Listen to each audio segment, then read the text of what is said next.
po sa ating lahat. Mapagpalang umaga po. So, marami pong salamat sa lahat na nag-subscribe dito sa aking channel.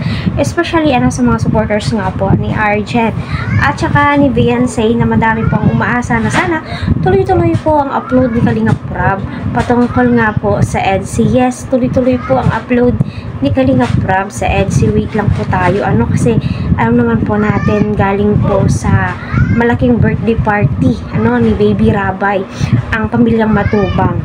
So alam po natin na busy po masyado at alam natin na pagod din po sila, pero alam naman po natin sa paglingap ay hindi po talaga napapagod ang mga Good Samaritan. Yes, yun naman po ang pag-uusapan po natin ay ang title mismo na si Kalingap Eds at saka si Rina ay sumayaw sa isang birthday party.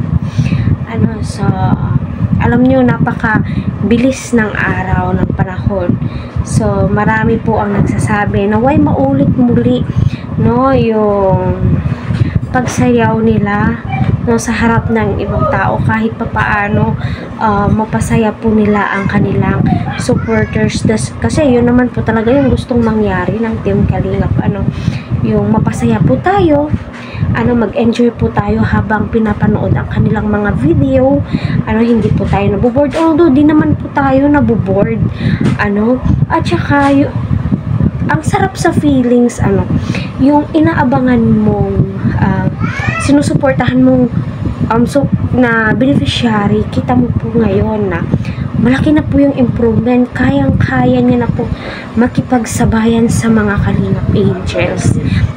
Sana ay magtuloy-tuloy na po ito at naway magtagal pa si Rina sa poder ng Team Kalingap. So panoorin muna natin.